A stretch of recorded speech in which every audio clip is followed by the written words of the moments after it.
In this video, I'm going to be sharing with you my experiences with marijuana addiction and how I learned that marijuana wasn't actually what I was addicted to. If this is the first video of mine that you're watching and you're wondering why the hell should I keep listening to you, you look pretty young, you look like you don't know shit, you're not completely wrong. I'm an almost 27-year-old that has been clean from marijuana for almost 3 years. I've written a few books about my struggles with marijuana and other addictive behaviors. I've done tons of different modalities of therapy, whether that be talk therapy, psychedelic therapy. But of all the reasons you might want to listen to what I have to say is that I'm not here to sell you anything. I'm not here to tell you what to do. And I'm not here to say what's right or wrong. I'm just going to share with you as honestly as I can what my experience was like. So before I quit marijuana, this is what my life looked like. I worked in the food service industry about 30 to 40 hours a week. I spent probably another 10 to 15 hours a week killing myself writing.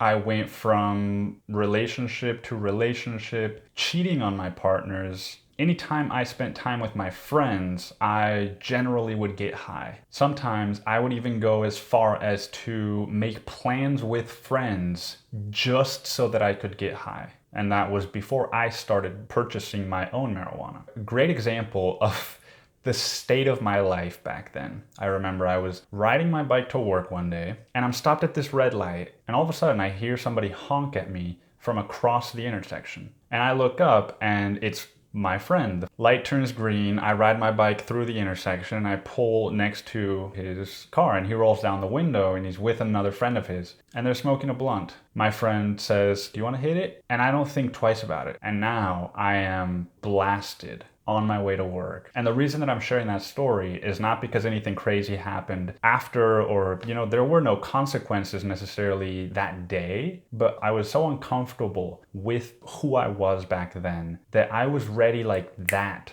to escape from my body and to escape from my thoughts and my emotions, no matter the circumstance. There's countless times where I was at a concert or I was going out to meet new people and I would choose to get high even though I knew that it wasn't going to benefit me, right? Because I was going to get in my head. But I was just so give me anything to feel something that isn't what I feel right now. Eventually, I graduated to buying my own supply. And once that happened, that's when I lost control. I mean, I had already lost control before, but there was still the element of like, well, at least if I am home, I can't get high because I don't have weed. Once I started buying it, that basically was getting high 24/7. I needed weed to eat. I needed to get high to go outside and go for a walk. I needed to get high if I wanted to sit down and just write poetry for an hour or relax. Weed became sort of this prerequisite to almost everything that I was doing.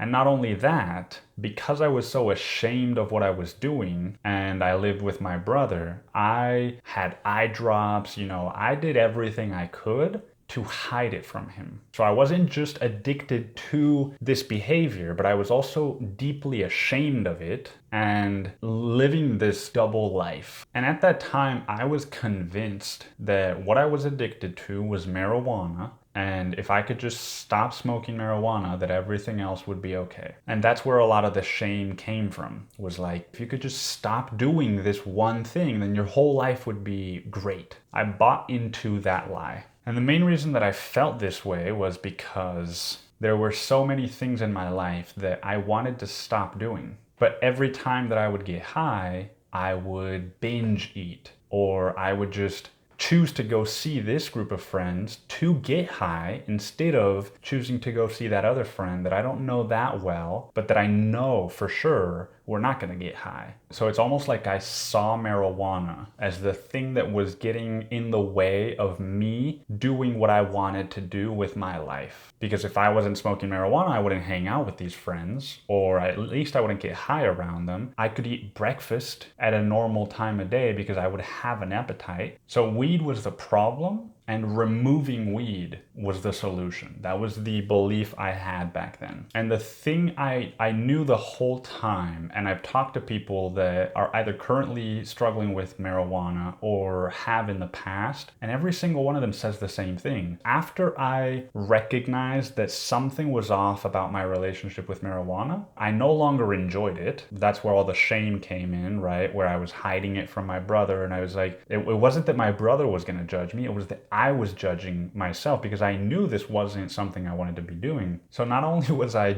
smoking weed and getting high, but I was beating myself up about it every single time, right? And one of my favorite things I've ever heard about addiction just in general is from Gabor Mate, and he says, if you're going to engage in an addictive behavior, the best thing you can do is to do it openly, right? And not hide it from people, because the more that I hide it, the more control that addiction or that behavior has over me. But so all of this to say that after years of knowing like, fuck, this sucks and I hate this, blah, blah, the moment I realized, oh, this has to stop, not that it has to, but I want it to stop and I'm going to make it stop, was one night when I was coming home from work at a job that I was fed up with. And I'm not going to go into the story about the job because it's too long. But in a nutshell, what was happening was that my values no longer aligned with that employer's values. Some lines had been crossed, and my intuition was telling me like, hey man, it's time for you to leave.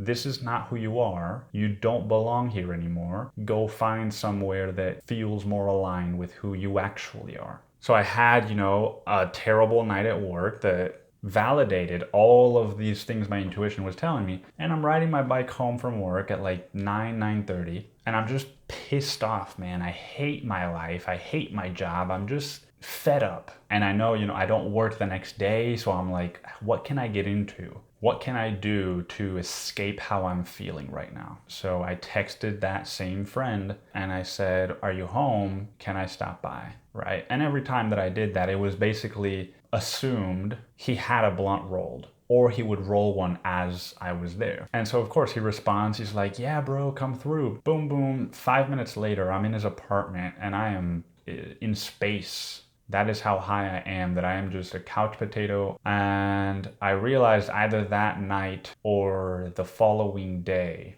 oh, if I want to actually fix my life, then I need to stop escaping my responsibilities. Because what marijuana was doing was allowing me to stay at a shitty job so long as I had marijuana to come home to. And after that night, 3 light bulbs lit up in my head.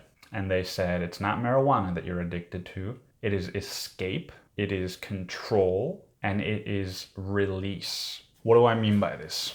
I never had a physical addiction to marijuana. There were months where I would stop smoking with nothing. And after I quit marijuana, there were other behaviors that popped in to fill in the gap. So quitting the substance did not mean that I had quit the lifestyle. The second thing is control, right? What was I trying to control? Well, I hated my life and I felt helpless. And instead of feeling that and then letting it move through me and taking action to stop feeling that way, marijuana helped me revert back to this like very childish state of consciousness where it's like, I broke my dad's favorite china. Well, I'm just gonna bury it in the yard and hope that he never finds out, right? As if that's like a realistic trajectory that my life can go down. It's basic. That's what I was doing at 23, 24. I'm gonna pretend that I don't hate my job, that I haven't cheated on all of my girlfriends, that,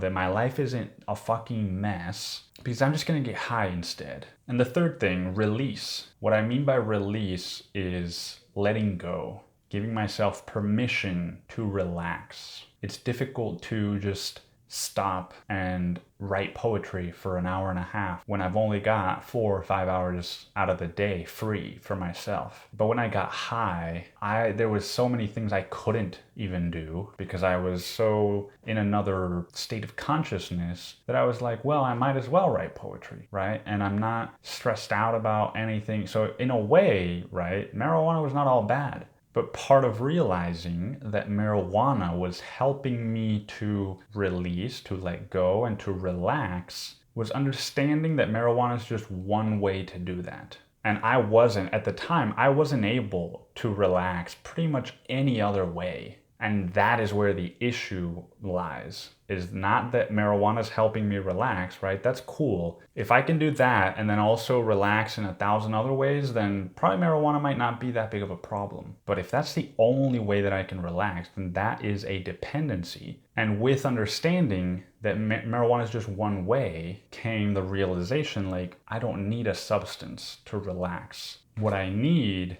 is to go inward and figure out why it's hard for me in my normal state of sobriety to relax. Where along the road of my life did I lose the ability or the tool of relaxation? And how can I recover it? And so shortly after that, once I decided that I was going to stop, came the how. I had told myself I'm going to stop plenty of times before, and I would for months, but then I would eventually start up again. This time was different. I don't know for sure, right? I only know the story that I tell myself about how I stopped. I don't know 100% sure, right? It could be a myriad of things. But at least the ones that I tell myself helped me were psychedelic therapy, suffering, and making a bold choice. And they all kind of tie in together, right? So a couple months before I quit, I was in Mexico City and I tried DMT. And I made a video about that if you want to go watch it.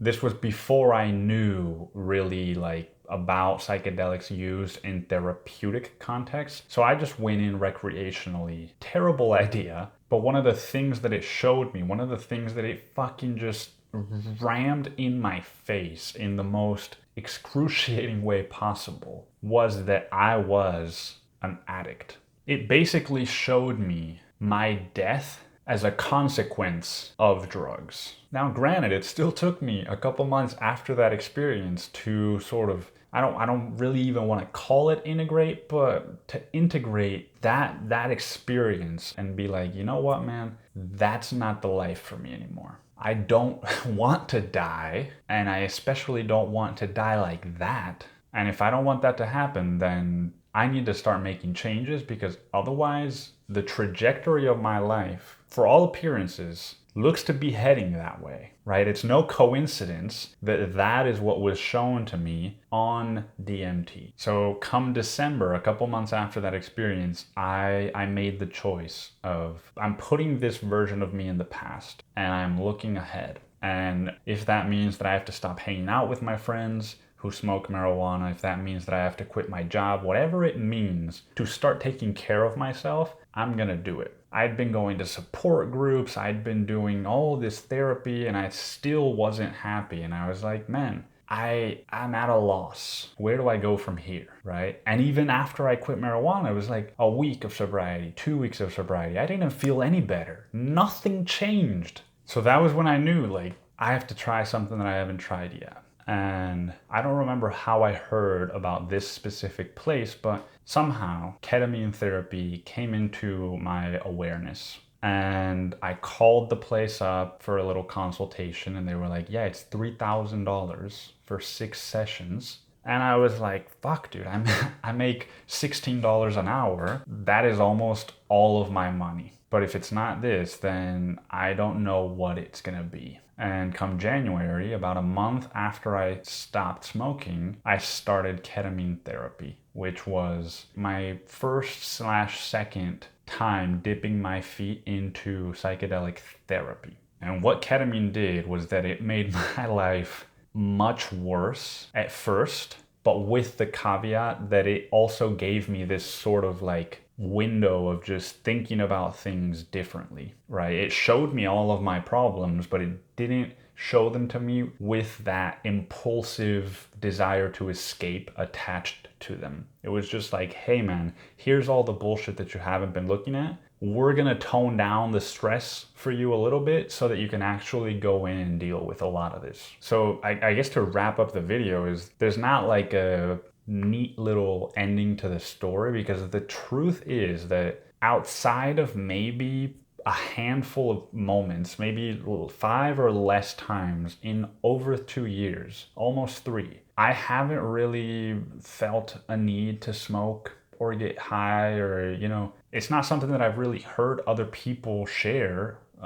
Whether they're addicted to alcohol or whatever they're addicted to, it seems like generally the story or the narrative with addiction is like you live with it the rest of your life and fucking go to meetings and all this shit. It's like, no man, I stopped smoking and then I actually did the work that I had been avoiding, but the substance was never, because that was never the problem, it never really came up again. It was just what it was actually is that it's not that I had to sort of worry about relapsing on marijuana. It was more like I have to watch out for all these other behaviors that I haven't fully identified yet to make sure that I'm not just, oh, I'm sober, I'm clean from marijuana, but at the same time, I'm just scrolling social media all the time or watching movies all the time, right? Because again, I have to be wary of escape and control, not marijuana. But anyway, I hope that this video helps. I hope it touches you in some way or that you can relate to it in some way. If you're struggling with addiction or if you have in the past, feel free to share your story in the comments below. I would love to hear it. Otherwise, thanks for stopping by and I will see you next time.